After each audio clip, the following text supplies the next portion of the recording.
Hello, teachers! Welcome back to Pathways English video training series on phonics. In the first video, we discussed the meaning of phonics and examined steps in synthetic phonics instruction. Let's review. Synthetic phonics instruction first introduces sounds. Students listen and learn to recognize specific sounds and identify them with written forms that represent them. Letters. Students also learn to produce the sounds when they see the letters that represent them. Ba. Can you say ba? Ba? Yes or no? Yes. Ah, very good. Ba? Yes or no? Yes or no? No.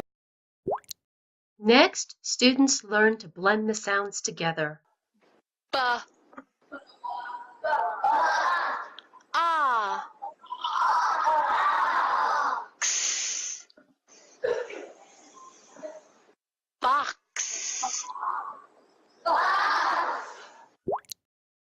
They also learn some words that appear frequently in text, sight words, like the words and, an, the, for, or of. Students memorize how to say these since they often don't follow the sound to letter patterns that they initially learn. Because these kinds of words appear often in text, it's important for students to learn them when they first begin to read.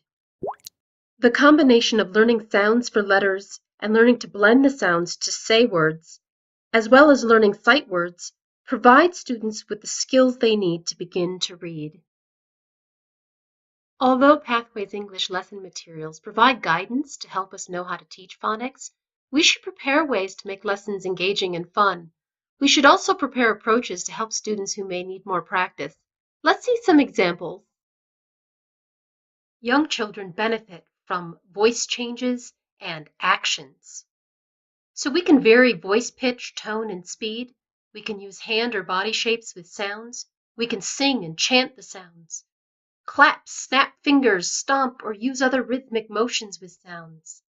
Let's see some examples. Ba. Can you say ba ba ba ba ba? Ba ba ba ba ba. Ba ba ba. Ba ba ba ba ba. Well done. Good job. After introducing sounds for letters, we should provide students opportunities to practice. This reinforces what they have learned, and while doing these activities, as teachers, we have the opportunity to notice how well they have learned to match sounds to letters. For example, if we taught 3 sounds but notice some students seem to answer incorrectly at times for one of them, then we can adjust our instruction to provide more practice in the area of difficulty. Ba? Yes or no? No.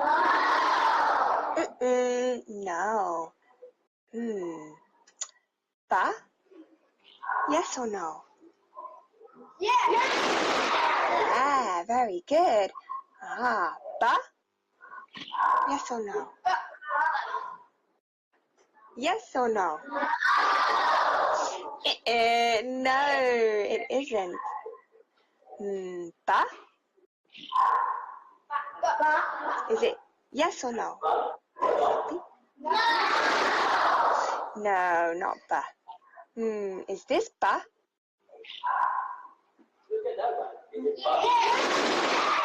Yes, it is.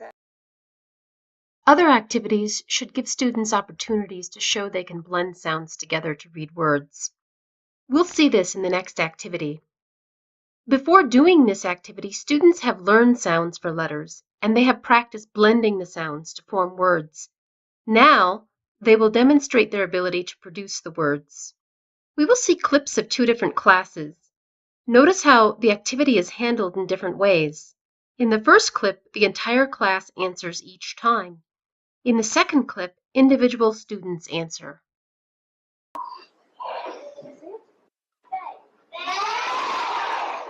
Yes!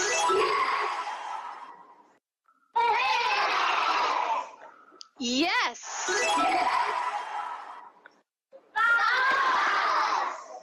Very good. Yes, you raise your hand. And Teacher Daniel will pick a student. Okay, I'm going to pick up now. Good girl, well done. Yes, good job. Okay, ready? Yeah. What does it say? This one? Ooh, let me take this boy. Good, yes, well done. Very good. Ready? Next one. Oh, okay. I'm going to choose a cow. Good, yes. Louder. Yes, bus. It takes more time to call on individual students, so we may not be able to do this a lot, but many students enjoy showing their skills. Some like to stand out from the crowd. It boosts their motivation and involvement, so try to call on individual students at times. When we begin to read sentences or short phrases with students, we should read slowly. When reading sentences, the first time, we should pause after one or two words to give students a chance to practice the individual words in the sentence. Then, we can encourage fluency by reading and having students repeat the whole sentence. Another useful tip is to highlight words as you read them. On Monday. Ben bit the bat.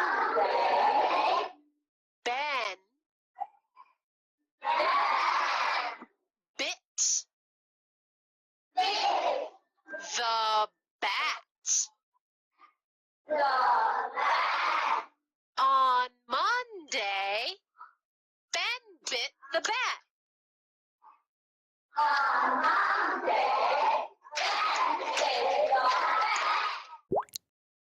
As you read with students, continue to check their ability to identify sounds, sound blends, and words.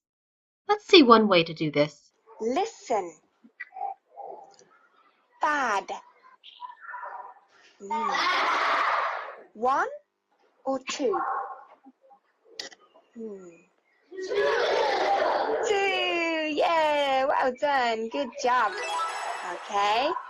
Listen. Ben. One or two?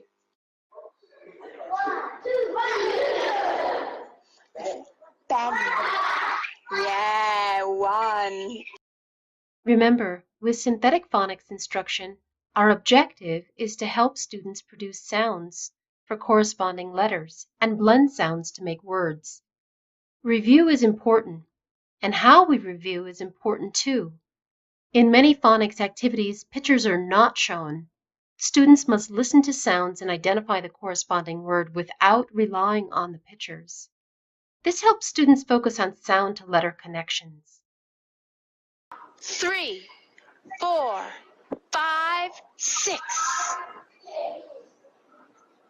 What number?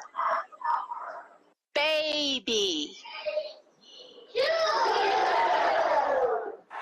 Nice. The design of the last activity works well when reviewing sight words too. Different sight words can be numbered. When students hear the word, they say the number. Or as they demonstrate ability, the teacher can say the number and students say the sight word. But how can we teach sight words in fun and engaging ways? Remember, these lessons are usually held with younger students.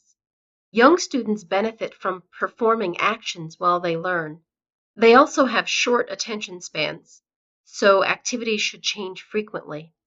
Let's get some ideas. Let's say the lesson includes these 3 sight words.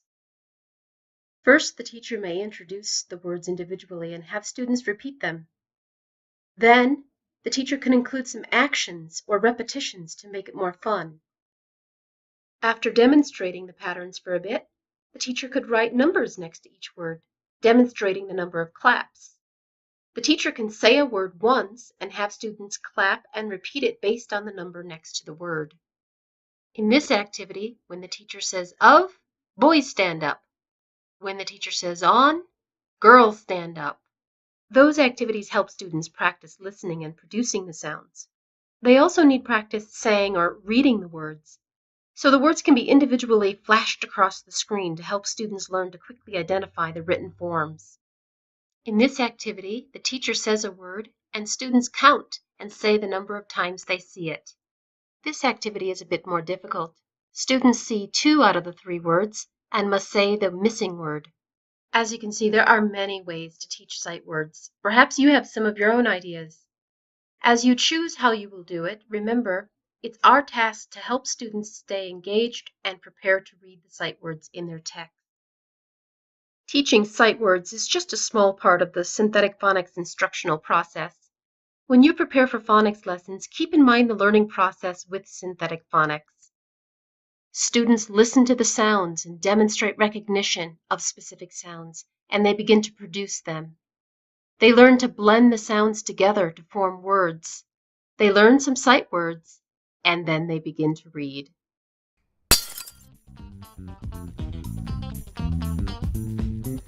We hope the information and examples in this video training series have provided you with ideas for how you can lead phonics lessons in engaging ways that help students learn to read more independently. We'd love to hear your ideas for teaching synthetic phonics too.